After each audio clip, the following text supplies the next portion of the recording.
Camera rolling. And action. Hey, Rabbi, happy Hanukkah. How are you? Happy Hanukkah, amazing. Baruch Hashem, amazing. Thank you for coming here to the seminar and doing all the way from New York.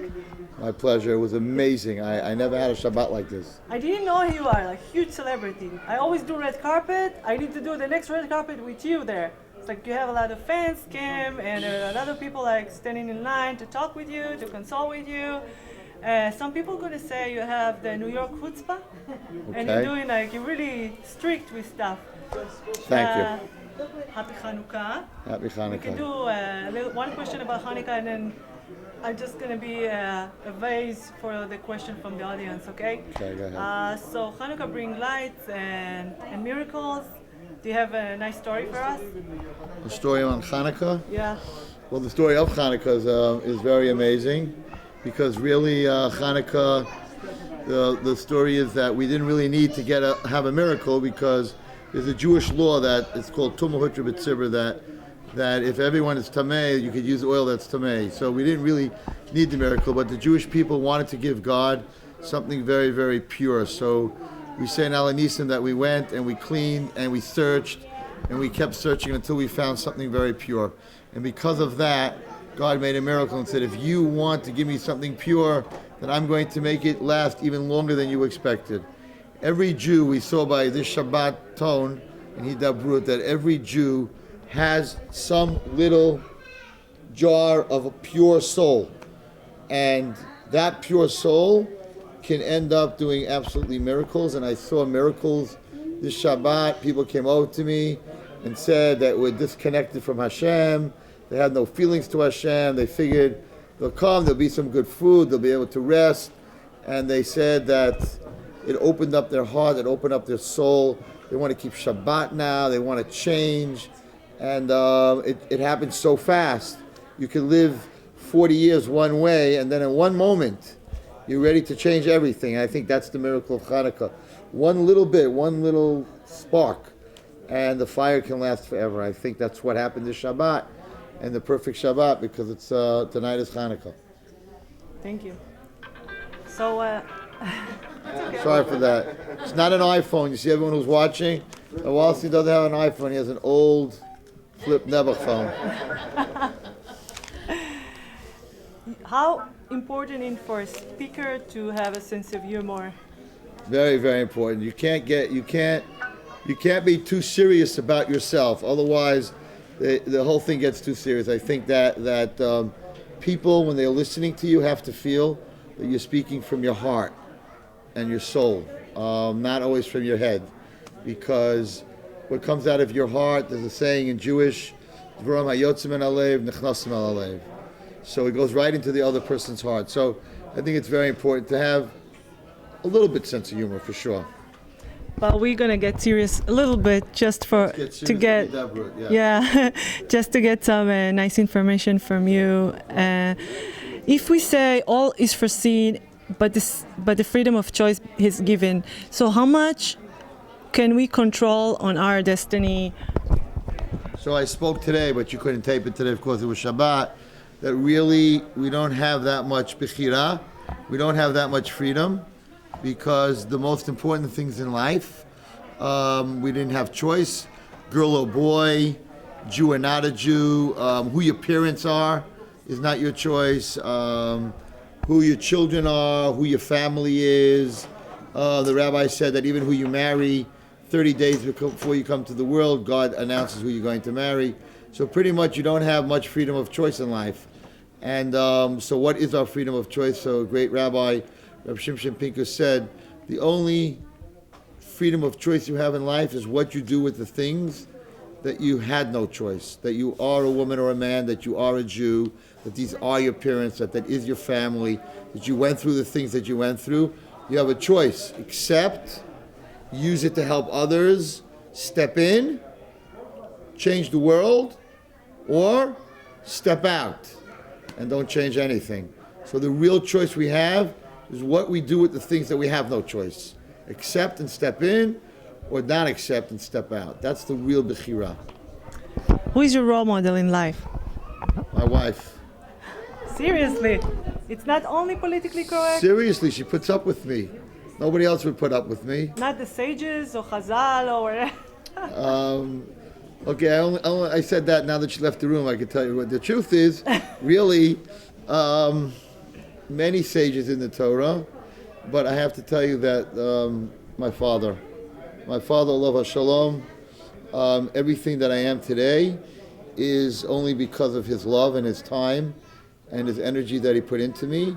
And he was my father, my best friend, my rabbi, my everything. So the role model of my life was Ha'aba Shali. Nice. Thank you for that. So there is two mutual questions that I ask everybody, even not religious people on the red carpet. It's like, what's the best thing that ever happened to you? Wow, that's a big question. I know. That's a big question. But you're sharp, right? I have to say, and this I mean seriously, I met my wife, she was 17, I was 19, and I don't think I could be who I am today if it wasn't for her. She takes care of the house, my children, me, so that I could go out and do what I need to do in the world, and I know that I'm going to come home to my home that's very well taken care of. I think Isha Tova, Chaya Tova, a good woman, a good wife, is a good life. So that was, I guess, I could say the best thing that ever happened to me. That's a good answer. Somebody should call her. She's not here. Yeah, exactly. So you didn't say it because she's here. Somebody have to call her. And what's your dream? How many people answered that question, by the way, that way? Who said? You said you asked a lot of people. Some of them said my wife. My wife, really? And I was really jealous. Wow. And how many women said my husband? None. One. Yeah, one? One said, okay. yeah. He probably was standing there. Okay, go ahead. But you're right. I have a bunch of answers from all over the world. Right. Yes, and the second mutual question is, what's your dream? My dream is that the whole Jewish nation should be healthy, physically, emotionally, and spiritually. And my dream is that every person should be happy. It's very painful to see all the pain in the world. I see probably more than anyone because I see mental illness, I see physical illness, I see abuse, I see lack of shalom bayis, I see a lot of pain. I deal with thousands of women and men, and there's a lot of pain in the world and a lot of unhappiness in the world. And my wish is that HaKadosh Baruch Hu should bring Mashiach, and in each one of us a Mashiach, our own Mashiach.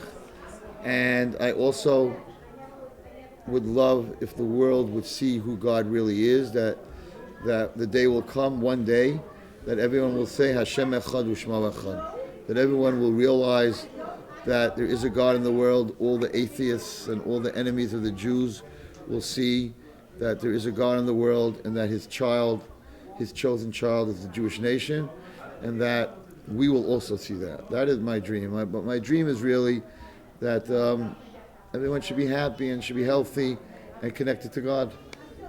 Amen. It's a good answer, though. I also, I was dealing with this question a lot, and my professor from Bar Ilan, he used to say in Judaism class, he used to say, to be happy, it's like a process, and you need to learn how to, and you need to practice how to be happy most of the time. It's unconditioned happiness, and he said you cannot do split in one day, right? You need to practice, so you need to practice how to be happy. What do you say about that? I don't think you need to practice. I'm not a professor, but I don't think it's the thing that you need to practice. I think that if you have the midah of hakarat hatov, of gratitude, and you appreciate, you'll always be happy. You'll always see the glass half full. You'll see the part that it has. You don't need to practice to see the half glass? No, it's you don't have to practice. It's something you have to come to realization. I don't think it's something that you could practice. You have to come to realization that God gave you life this morning, and that is potential. You could do anything today, and if you start off your morning like that, it's not something you have to practice, and you have to get connected to the world. It's beautiful. It's a beautiful world. The flowers, the colors, the emotions, everything in this world. So I think that happiness really comes from a connection to God, because God is happiness. I don't think you could practice happy. I don't think you could every day say, I'm happy, I'm really happy. You're not happy. That doesn't make you happy. He used to say that people say, oh, I'm going to be happy after the marriage. Oh, I'm going to be happy after my first child. Oh, I'm going to be happy after my first million, my first house, whatever. So he said people put happiness as something in the future. A goal. Exactly. Happiness is not a goal. Because Exactly. What happens when you reach the goal? You're finished. So Exactly. right, no, happiness is not a goal. I warned the audience, you're a New Yorker, you want everything here and now, an hour before. No, it says Zekla Gadol b'Torah v'hafta l'recha kamocha. Right? What does that mean? Who is your best friend? It's you. V'hafta l'recha kamocha. Kamocha is your best friend. A person is happy when he has a good relationship with himself. When he spends time with himself and he grows, then he's happy with other people. You give to other people what you are with yourself. If you're not happy with yourself, then you can't be happy with other people. It doesn't work. What you feel about yourself is what you see in others. If you look at other people and you don't like them because you see bad midot, that means you have bad midot.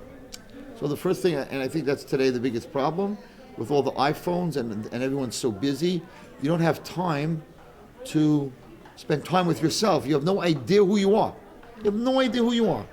And if you don't know who you are, how could you know how could you have a relationship with someone else? So I very much spend time, many times.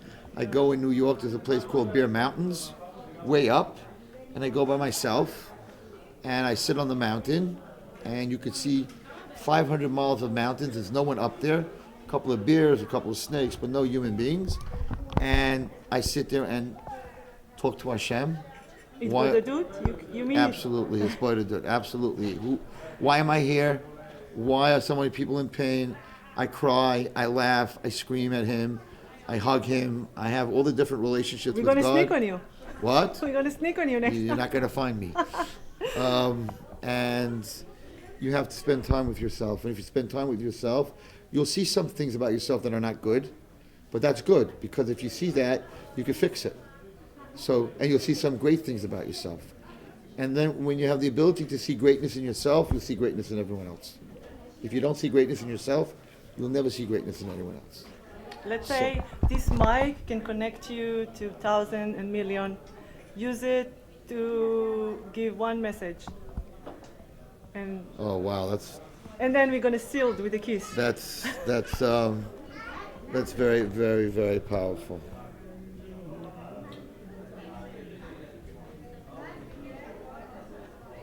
Never give up. Never, ever give up on yourself. And if you never give up on yourself, you'll never give up on anyone else. And connect to God. You connect to God, you will find clarity, happiness, inner strength, and you'll be able to do anything that you need to do. But the main thing from this week's Parsha, Vayimai and Yosef, refuse to give up on yourself.